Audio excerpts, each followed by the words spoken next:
However, we know that they're the same types of illnesses that people reported in Alaska. Now, the average lifespan of a person who did cleanup on the Exxon Valdez is 51 years old. Almost all those people who did work on the Exxon Valdez are now dead.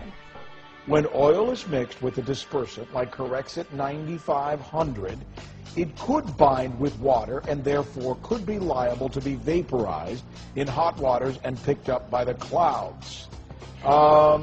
It's a different compound. That's an interesting perspective. It is interesting, and I have to tell you, I don't know that aspect of the dispersant and the water molecule, but at that point, we're talking about a different particulate. And water molecules can bond to smoke, dust, you name a lighter than air element, and it's going to move up into the cloud and fall back down, bonding with the water molecule. You're talking about the oil spill and acid rain? I'm trying to figure out what's this. What are these spots in my yard? Anybody that does grass know anything about this kind of stuff? Please let me know. Because right now I'm at the point where I don't know what the hell's going on. Excuse me, Frencho. But this is what I'm finding in all my grass. Weird. Do the sun do that to plants? Do they eat them up? Do they spot them up? What is that? Is it the sun? Or is it oil? It's everywhere. Today is June the 26th, 2010, Plano, Texas.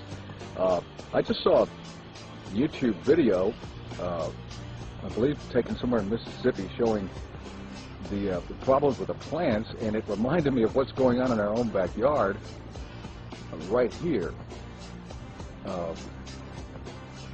We thought it was some kind of a fungus, or because we don't use pesticides either, we thought maybe you know, maybe a fungus, or I don't know, maybe just anything. But since it looks so much like what we saw on YouTube, I'm just going to show you this.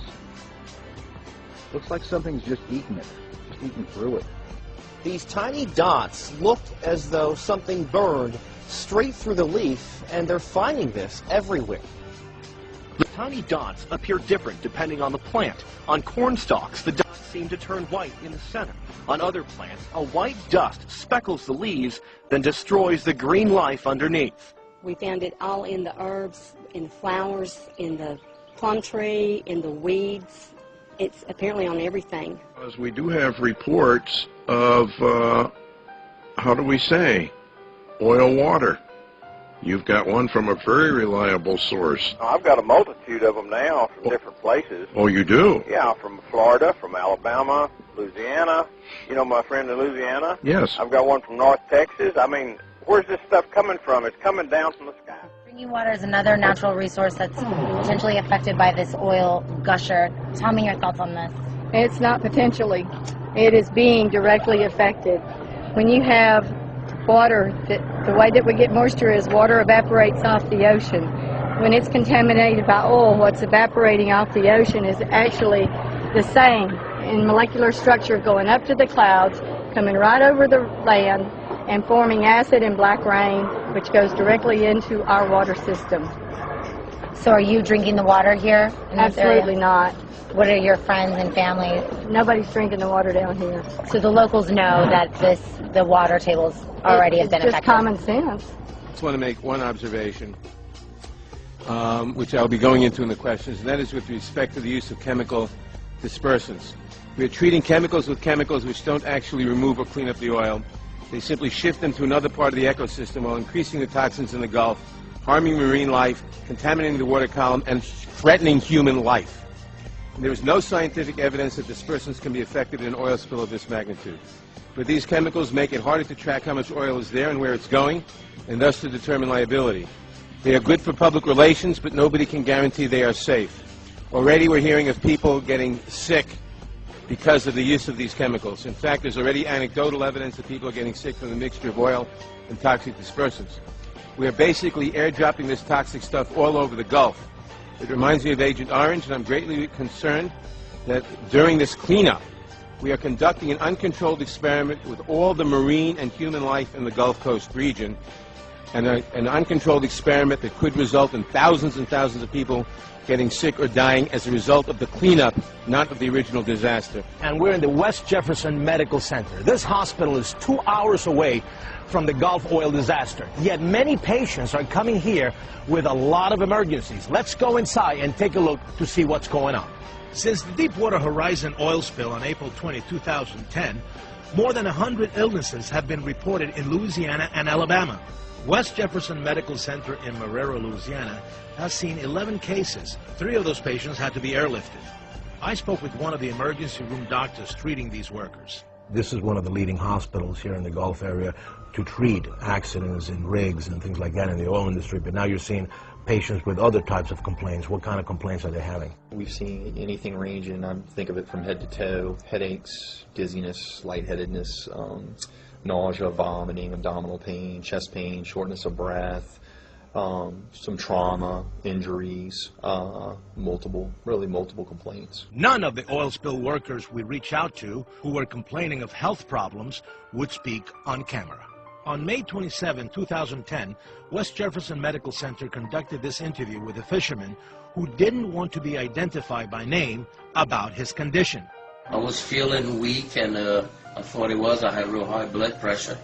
We believe maybe it's from the dispersal, but they have other guys too that was feeling bad, headaches and nauseated. The hospital has a contingency plan for disasters, and one of the tools they use is a hazmat tent. Oil spill workers admitted with symptoms of toxic irritants are decontaminated here before entering the ER for treatment. As far as you could see, the bands were getting thicker. At 23 miles out, we encountered the heaviest sheen yet.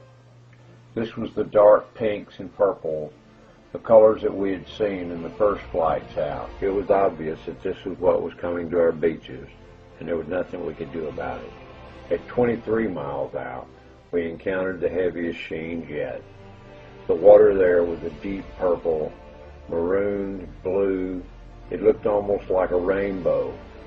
Boats on the surface looked tiny in comparison to the horizon. The scope of this is beyond belief. It'll take years at this rate to gather up even a portion of the oil that's on the surface today.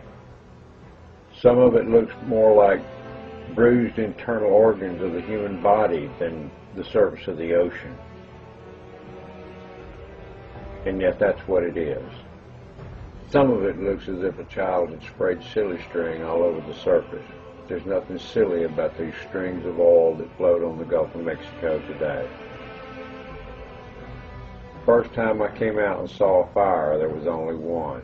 Today, when we got here, there were 4. Within a couple of passes, there were 7. From the size of these fires, it seems as though we're not only trying to kill everything in the Gulf of Mexico, but everything that flies over it as well. This toxic environment can't be good for the birds that fly over the Gulf, and certainly nothing can live in these rainbows of death that cover the entire horizon. These rainbows stretch for miles in every direction. You can't see a clear place on the Gulf anywhere around this. I'm telling you, a week ago, that roof was pure white. Because it's a brand new roof. It is. And that's what alarmed me yesterday. I mean, that's like oil rain. Look at that. Now you can see it. Look at that. Yeah, see those stripes? Dark stripes? There wasn't there before. Look at that. Here. The main thing that I think we're all learning from this catastrophe is how little we know about such catastrophes. Every day we're learning something new. Unfortunately, almost everything that we're learning is bad.